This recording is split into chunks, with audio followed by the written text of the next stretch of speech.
Update. Am I the a-hole for not inviting my fiancé's ex to our wedding? Original post. I, female 26, have been with Henry, male 36, almost 37, for 5 years. We are engaged and currently planning our wedding. A little background. Henry is the youngest child and his mother really wanted a girl. Because of this, Henry grew up feeling despised by his mom, who openly says hurtful things, like how he was a disappointment from the start or how she never got the daughter she wanted. Despite this, instead of going no contact with her, Henry has been trying very hard to win her love. Henry had a long-term ex, female 32, who is very close with his mother. She became the daughter his mother always wanted. However, his ex cheated on him with a coworker and left him. After 2 years, Henry and I met. Eventually, the ex wanted to get back together with him, but he said no and blocked her. Despite this, she and his mother remain best friends. His mother still invites her to family functions, and my fiancé and I just ignore her. His mother doesn't like me and believes I'm the reason she can't have her preferred daughter-in-law. My fiancé has explained many times that he would rather stay single forever than get back with his ex. So, even if I didn't exist, he wouldn't be with her. Yesterday, my mother-in-law asked how many guests she could invite to our wedding. I told her that since my parents could invite 8 to 10 people, she could do the same. She thanked me, but an hour later, she smiled and said, "Well, we have one yes already," referring to my fiancé's ex. I told her that was very inappropriate, since we aren't friends with her. She responded by saying that it's her guest list and none of my business. Then she said I'm insecure because the ex is the whole package and that I'm just a rebound girl. Henry told his mom to stop and ask her to leave. Once she left, he asked if I could be the bigger person and let her have this, as he really wants his mom to be at the wedding. He suggested that if inviting his ex would keep his mom quiet, we should just ignore her. Am I the a-hole for not wanting her there? P.S. We are mostly paying for the wedding ourselves, with some help from my dad. Mother-in-law hasn't contributed. Now for the top comments before reading the updates. I mean, you could go a couple of ways with this. 1. Disinvite mother-in-law and her entire guest list. 2. Ask fiancé to get a spine because no way are you having his cheating ex at your wedding. 3. Let ex come to the wedding but thank her during your speech for cheating on your now husband, because without her being a cheating whore, you would have never met your husband. I would choose 3, but I'm a petty a-hole. Not a-hole. There's 0 chances of him doing 1 or 2, so I either have to cancel the wedding or choose option 3. Not a-hole. Your fiancé is a big a-hole. If you marry him, this will be your future, unless he grows a set. You will be third after his mom and the ex. Is this how you want to live? I suggested therapy regarding his relationship with his mother. He thinks we just have to accept her the way she is. Oh dear girl, please don't marry him. What happens when y'all have kids if that's the plan? She likely won't like them, and if they are boys, she will treat them just as horrible as her own son. Are you going to allow it? Seriously, don't get married. Or at least pause the wedding until you both are on the same page about handling his mom. I just texted him that we need to have a talk when you get home. I'm going to cancel the wedding at this point. I'll post an update after my talk with him tonight. Now for the first update. Thank you so much for the comments and DMs. I had a calm talk with Henry and explained how I feel disrespected by his mom's words and actions. While I can't control who she associates with, it is very disrespectful that she invites your ex to all the gatherings, and that the two of them constantly pick on me. Henry acknowledged this, but said that's just how his mom is. I told him that it's best we cancel the wedding at this point because I want our wedding day to be a happy, memorable occasion, not one filled with drama and stress. I added that his mom is going to ruin this day, and that he's just going to accept it as usual, which I can't tolerate. I told him I won't marry him until he sets some boundaries with his mother. This situation is ridiculous. Henry went on about how he can't cut his mom out of his life because she sacrificed so much raising him and his brother as a single mom. But he admitted he doesn't know how to handle her either. I told him I can't make that decision for him, but I'm going no contact with his mom. I suggested that maybe therapy could help him realize how abusive and toxic his relationship with his family is and help him decide what to do with his life. I also said I won't attend any more gatherings. He went quiet for a while. Then he called his mom on speakerphone to tell her that the wedding was canceled. She went on, saying he finally did the right thing by dumping that whiny witch, calling me insecure and controlling and saying it was a miserable relationship. Henry kept interrupting her, saying, "Mom, stop." But she didn't care. In the end, he told her, "Mom, we are not breaking up. She's here and heard everything. She canceled it, not me, because you kept disrespecting her." His mom screamed, "That manipulative little witch set me up," and started ranting again. Henry then told her that he needs some time to think, and it's best if she gives him some space, then hung up. He's spending today helping his brother with some renovations and I'm home alone. Hopefully, my next update will be less depressing. Wow, sounds like things got intense between you and Henry's mom. I'm glad you stood up for yourself and that Henry supported your decision to cancel the wedding. Remember, prioritizing your own happiness and well-being should always be a top priority in any relationship, even if it means taking a hard stance. It's clear that Henry still loves his mom deeply, but it's important for him to learn to set healthy boundaries and work through his feelings, without resorting to verbal abuse towards you. Keep us updated on how things unfold. Take care and stay strong. He needs to figure it out. He needs to grow a spine. Holy crap. If that outburst couldn't solidify how awful his mother really is, nothing ever will. I will never understand why some sons think they need to pay their single mothers back for their sacrifices and personal happiness. Raising our children is why we have children. When we do it right, it's not a sacrifice. It's a privilege and a pleasure. Some single mothers raise their children as an extension of themselves, or become emotionally incestuous towards their sons. As a result of this toxic relationship, the child grows up reliant on the mother and feel like they can't escape. It's the same case with how many people go back to their abusive partner. Over time, it becomes the only thing they know, and their brain becomes addicted to it sadly. I'm glad you stood your ground. This is no way to be in a marriage. You're already miserable, so just imagine how much worse things would have gotten if you proceeded with a wedding. Anyway, I truly do hope Henry seeks therapy.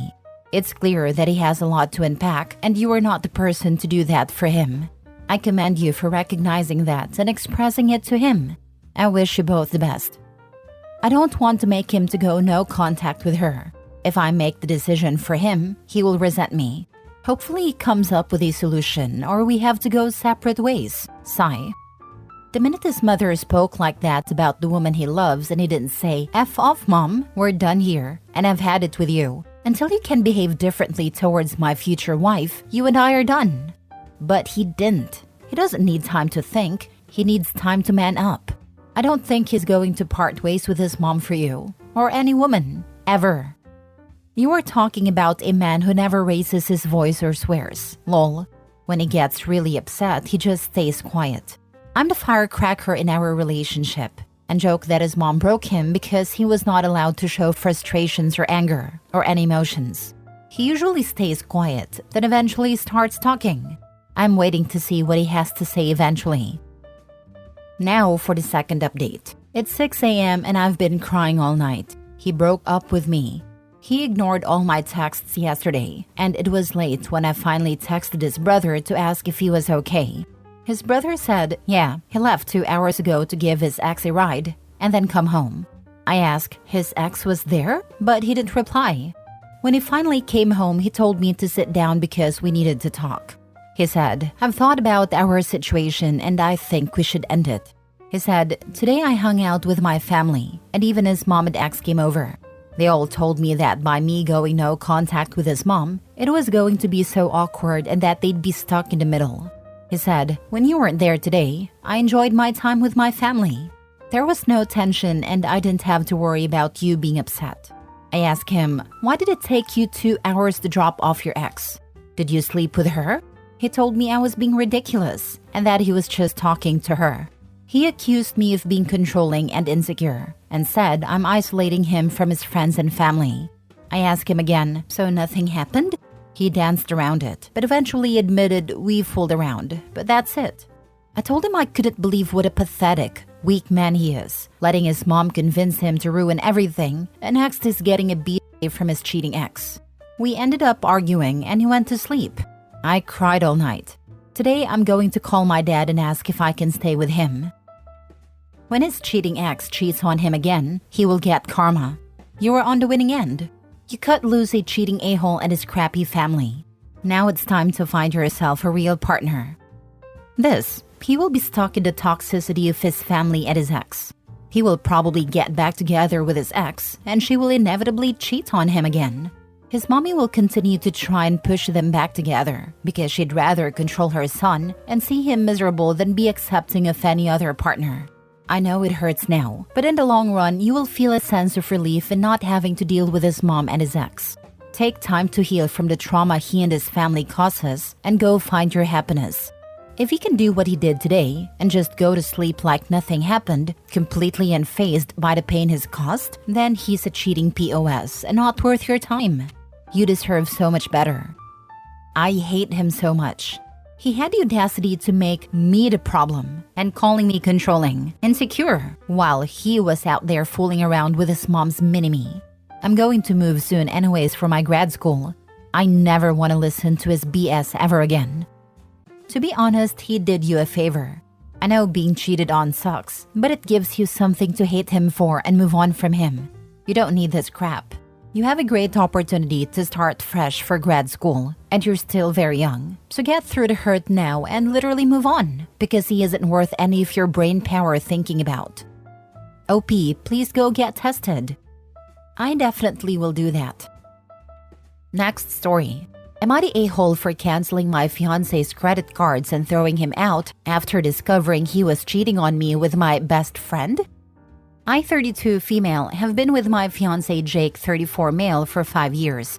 We got engaged last year and I've been covering most of our expenses since I earn a lot more. I even added Jake to my credit cards to help him out. My best friend Emily, 31 female, and I have been close since college, and she's been like a sister to me. Jake and Emily got along well, and the three of us hung out often. But a few weeks ago, I noticed Jake acting weird, being secretive with his phone, taking calls in another room, and constantly texting. I couldn't shake the feeling something was off. One night, while Jake was asleep, I checked his phone. What I found shattered me. Explicit messages between him and Emily, plans to meet behind my back, and even talks about a future together. I felt utterly betrayed by the two people I trusted most. The next day, while Jake was at work, I canceled all his credit cards, removed him from our joint account, packed up his stuff, changed the locks, and left a note telling him never to contact me again. When he found out, he blew up, accusing me of being cruel and vindictive. Emily hasn't said a word, but I've cut off all contact with her too. Now, I'm starting to wonder if I overreacted by going nuclear. So, am I the a-hole for cutting Jake off financially, kicking him out, and cutting off my best friend after finding out they were cheating on me? Now for the comments. You're definitely not the a-hole. Jake and Emily betrayed you in the worst way. Cutting him off financially, kicking him out, and ending the relationship were completely justified. You acted to protect yourself after their massive betrayal, and your response was appropriate given the circumstances. He is just upset because you will not be paying or helping him with anything. He wanted his cake and wanted to eat it too. It is very obvious because your best friend said nothing to you. Good luck. Sounds like you wanted OP's cake and to eat Emily's too. You did not overreact. They're vile and disgraceful. They would have gone no contact with you once he was in a position to leave you, probably after he squirreled away enough of your money to do so. She's not a friend. Honestly, the saying with friends like these who needs enemies is fitting. I suggest seeing a therapist because for you to question your actions tells me you need to build your self-respect and self-worth. Please don't look back and move on and up. Not the a-hole. Thank you. Last story. Am I the a-hole for telling my brother's fiancé the truth about why our family doesn't like her? So I, 28 female, have a younger brother, Mike, 26 male, who got engaged to his girlfriend, Rachel, 25 female, about 6 months ago. From the outside, Rachel seems like a nice enough person. She's polite, friendly, and gets along with most people. But here's the thing, our entire family cannot stand her, and it's not for the reasons you'd think. It all started when she met our family for the first time. My parents have a pretty quirky sense of humor and we all tease each other a lot. It's all in good fun. But Rachel took everything super seriously. She'd get offended at harmless jokes and would sulk whenever someone teased her, even in the slightest way. We thought maybe she just needed time to get used to us, but it only got worse. At every family gathering, she'd find a way to make everything about her. If someone talked about their job, she'd jump in with a story about how hard her work is. If we were sharing funny childhood stories, she'd cut in to talk about how tough her childhood was, even though we were just joking around. She even tried to change our traditional holiday plans because they didn't fit her vibe. The final straw came when she tried to improve my mom's cooking by adding her own spices to a dish at Thanksgiving. My mom's a great cook, and this did not go over well. Rachel acted like she was doing us a favor, but it was really just insulting. After months of this, Mike finally asked me why our family was being distant with Rachel. I was honest and told him that while we all try to like her, she's been stepping on everyone's toes since day one. I mentioned how she doesn't seem to respect our family's dynamic and how her behavior at family gatherings has been pretty off-putting. Well, Mike told Rachel everything I said, and she lost it. She called me crying, saying I've ruined her relationship with our family and that she doesn't feel welcome anymore. My brother is now furious with me, saying I should have just kept my mouth shut. My parents are staying out of it, but they don't disagree with what I said. Now, Rachel is demanding an apology, but I'm torn. I was just trying to be honest with my brother, but now I feel like I've caused a huge rift. Am I the a-hole for telling my brother the truth about why our family doesn't like his fiancé? Am I the a-hole? Nope, you're not the a-hole. You were honest with your brother when he directly asked why the family was being distant with Rachel. It's not like you went out of your way to bash her. You simply explained why her behavior has rubbed everyone the wrong way. Rachel's constant need to make everything about her, her sensitivity to harmless teasing, and that whole Thanksgiving cooking fiasco were legitimate reasons for the family's frustration. If she's upset, it's because she didn't want to hear the truth, not because you did something wrong. Your brother might be mad now, but he asked for honesty, and you gave it to him. So, not the a-hole. You were just trying to clear the air. I mean, the teasing can be hard to interpret what's friendly/normal level of a family's teasing when you are the outsider. So that, I would have advised not making her a target for the first while, but allow her to be exposed to the normal levels and see how she responded when she wasn't the target. You know, to gauge her tolerances. But everything else, she's kinda out of line. We didn't send the new family members into the murder basement for the first 6 months. He asked why you and your family didn't like her and then went and told her. That's on him. However, your reasons for not liking her are weak at best. Not everyone jokes around like you all clearly do, and in my opinion, the worst thing she did was change your mom's cooking. That would piss me off too. She sounds more like she was trying to fit in with telling stories like you all were. This is your brother's girlfriend, and the fact you all seem to have a problem with her is just going to push him away. You really want that? Who cares? Her brother sounds stupid.